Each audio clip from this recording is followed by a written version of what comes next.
Once upon a time, there was a little girl named Karen. She was very pretty, but she was poor. In summer, she had no shoes and had to walk with bare feet. In winter, she wore big wooden shoes, and they made her feet hurt.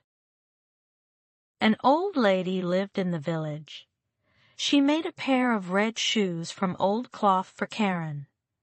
The shoes were not very nice, but it was a kind gift. Karen wore the red shoes the day her mother died because she had no other shoes. One day, a big carriage stopped in the village. A rich old lady was inside. She saw Karen and felt sorry for her. She told the priest, "I will take care of this little girl." The rich lady did not like the red shoes, so she burned them. Karen got new clothes, and she learned how to read and sew. The queen came to the village with her daughter, the princess. The princess wore beautiful red shoes. Karen saw the red shoes and thought they were very nice. When Karen was old enough to go to confirmation, she got new clothes. She needed new shoes, too. At the shoe store, she saw a pair of red shoes that looked like the princess's shoes. The rich lady could not see well, so she did not know the shoes were red, and she bought them for Karen. At the church, everyone looked at Karen's red shoes. When the priest spoke, Karen could only think about her shoes. The old lady was upset and said, "You should not wear red shoes to church." The next Sunday, Karen had to choose between black shoes and red shoes. She chose the red shoes again. An old soldier at the church saw the red shoes and said, "Those are dancing shoes." When Karen started to walk, she could not stop dancing. The shoes made her dance, even when she did not want to. Karen danced everywhere, and she could not stop. She danced into the forest and across the fields. She was tired and scared. She saw the old soldier again, and he said, "Look at your dancing shoes." Karen wanted to take the shoes off, but she could not. She danced all day and all night. She danced past the church, and she saw an angel. The angel said, "You must dance in those shoes until you are sorry for your mistake." Karen was very tired and sad. She danced and danced until she saw a little house. Inside lived a man who cut wood. Karen knocked on the window and said, "Please help me. Cut off my shoes." The man cut off the red shoes, and Karen could stop dancing. She was happy, but had no feet. The man made wooden feet for her, and she learned to walk again. Karen went to live with the priest's family. She was a good girl now and helped with the work. She prayed every day and did not think about red shoes anymore. One day, she heard the church music from her room, and the sunshine came in. She saw the angel again, but now the angel was smiling. Karen felt very happy, and she knew that she was forgiven.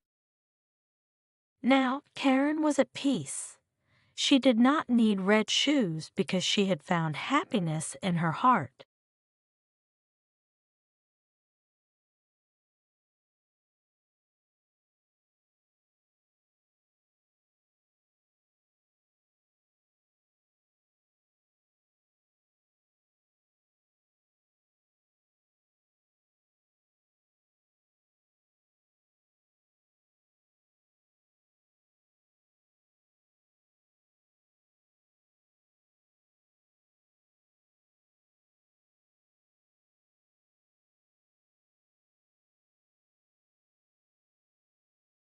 There was once a little girl who was very pretty and delicate, but in summer She was forced to run about with bare feet, she was so poor, and in winter, wear very large wooden shoes, which made her little insteps quite red, and that looked so dangerous. In the middle of the village lived old Dame Shoemaker. She sat and sewed together, as well as she could, a little pair of shoes out of old red strips of cloth. They were very clumsy, but it was a kind thought. They were meant for the little girl. The little girl was called Karen. On the very day her mother was buried, Karen received the red shoes and wore them for the first time. They were certainly not intended for mourning, but she had no others, and with stockingless feet, she followed the poor straw coffin in. Suddenly, a large old carriage drove up, and a large old lady sat in it. She looked at the little girl, felt compassion for her, and then said to the clergyman, "Here, give me the little girl, I will adopt her." And Karen believed all this happened on account of the red shoes, but the old lady thought they were horrible, and they were burnt. But Karen herself was cleanly and nicely dressed. She must learn to read and sew, and people said she was a nice little thing, but the looking-glass said, "Thou art more than nice, thou art beautiful." Now, the queen once traveled through the land, and she had her little daughter with her. And this little daughter was a princess, and people streamed to the castle, and Karen was there also, and the little princess stood in her fine white dress, in a window, and let herself be stared at. She had neither a train nor a golden crown, but splendid red morocco shoes. They were certainly far handsomer than those Dame Shoemaker had made for little Karen. Nothing in the world can be compared with red shoes. Now, Karen was old enough to be confirmed. She had new clothes and was to have new shoes also. The rich shoemaker in the city took the measure of her little foot. This took place at his house in his room, where stood large glass cases filled with elegant shoes and brilliant boots. All this looked charming, but the old lady could not see well, and so had no pleasure in them. In the midst of the shoes stood a pair of red ones, just like those the princess had worn. How beautiful they were! The shoemaker said also they had been made for the child of a count, but had not fitted. "That must be patent leather," said the old lady. "They shine so." "Yes, they shine," said Karen, "and they fitted and were bought, but the old lady knew nothing about their being red, else she would never have allowed Karen to have gone in red shoes to be confirmed. Yet such was the case. Everybody looked at her feet, and when she stepped through the chancel door on the church pavement, it seemed to her as if the old figures on the tombs, those portraits of old preachers and preachers' wives, with stiff ruffs and long black dresses, fixed their eyes on her red shoes. And she thought only of them as the clergyman laid his hand upon her head, and spoke of the holy baptism, of the covenant with God, and how she should be now a matured Christian. And the organ pealed so solemnly, the sweet children's voices sang, and the old music director sang, but Karen only thought of her red shoes. In the afternoon, the old lady heard from everyone that the shoes had been red, and she said that it was very wrong of Karen, that it was not at all becoming, and that in future Karen should only go in black shoes to church, even when she should be older. The next Sunday there was the sacrament, and Karen looked at the black shoes, looked at the red ones, looked at them again, and put on the red shoes. The sun shone gloriously. Karen and the old lady walked along the path through the corn. It was rather dusty there. At the church door stood an old soldier with a crutch, and with a wonderfully long beard, which was more red than white, and he bowed to the ground, and asked the old lady whether he might dust her shoes, and Karen stretched out her little foot.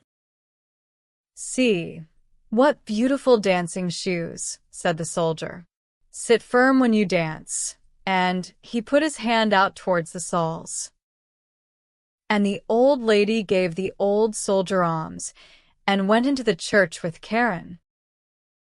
And all the people in the church looked at Karen's red shoes and all the pictures, and as Karen knelt before the altar and raised the cup to her lips, she only thought of the red shoes, and they seemed to swim in it, and she forgot to sing her psalm, and she forgot to pray, "Our Father in heaven."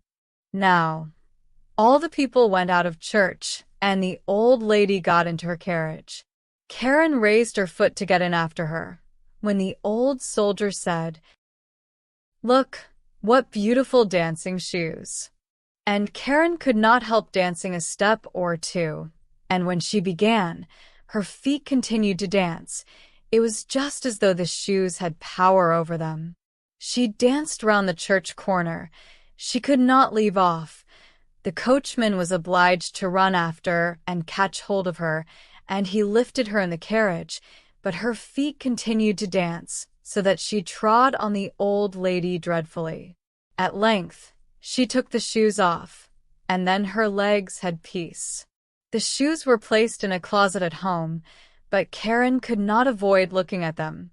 Now the old lady was sick, and it was said she could not recover.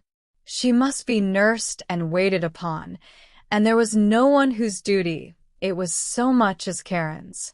But there was a great ball in the city, to which Karen was invited. She looked at the old lady, who could not recover. She looked at the red shoes, and she thought there could be no sin in it. She put on the red shoes. She might do that also, she thought. But then she went to the ball and began to dance.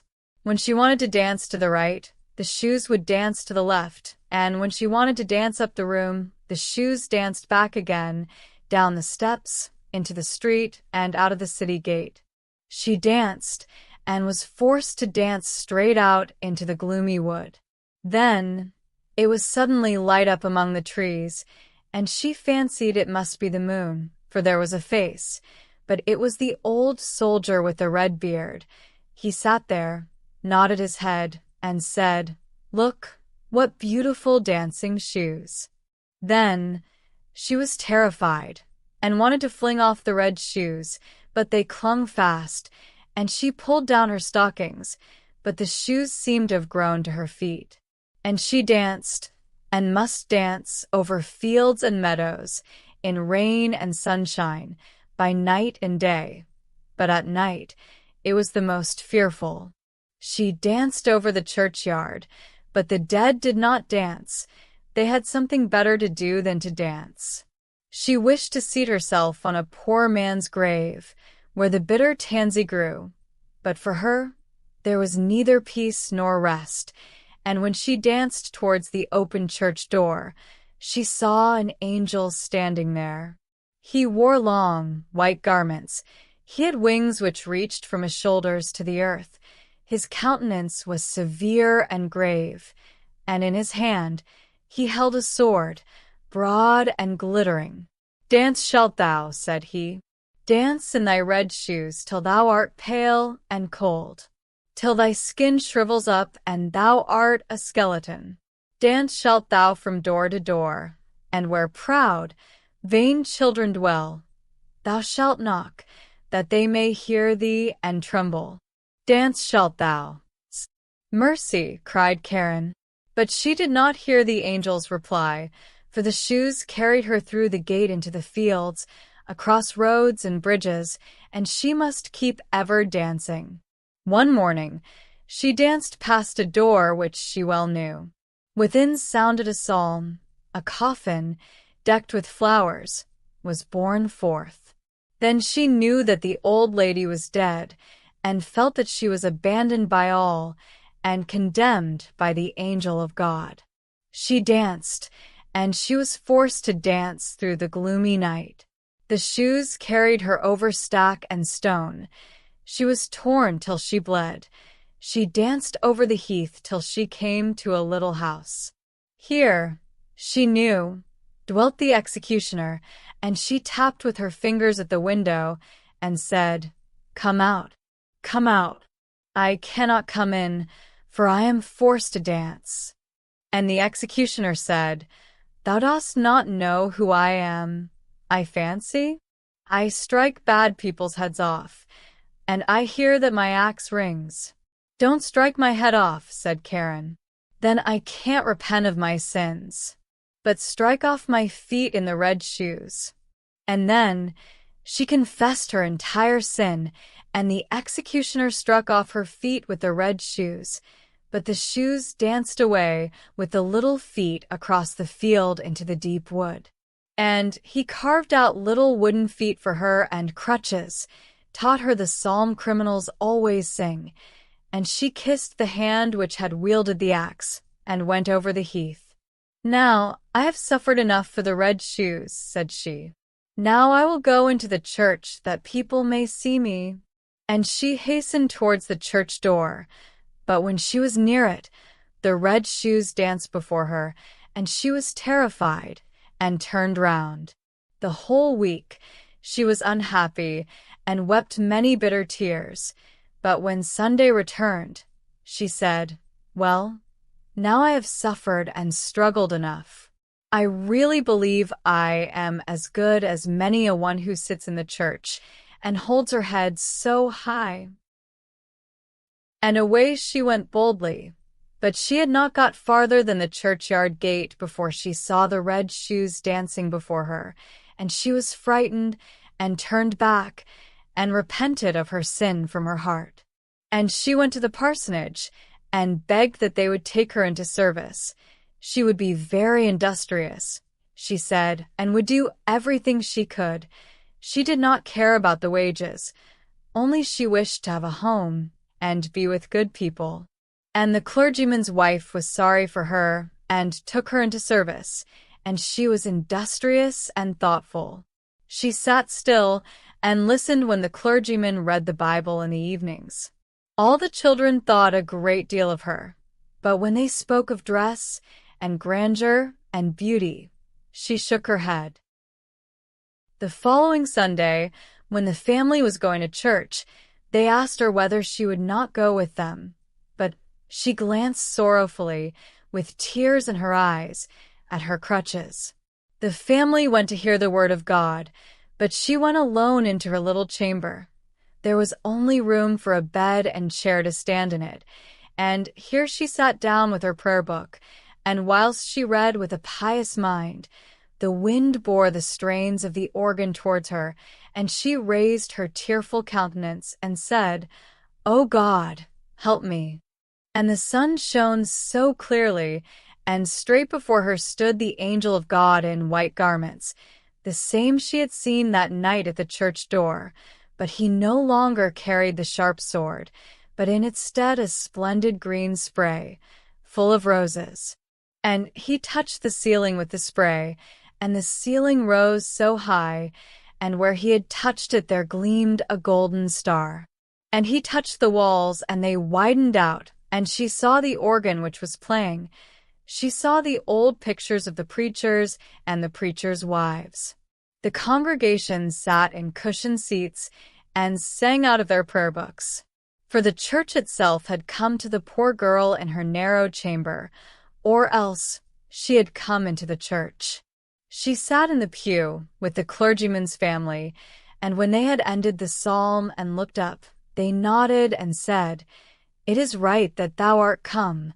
"It was through mercy," she said. And the organ pealed, and the children's voices in the choir sounded so sweet and soft. The clear sunshine streamed so warmly through the window into the pew where Karen sat.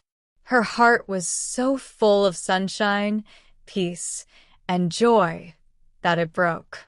Her soul flew on the sunshine to God, and there no one asked after the red shoes.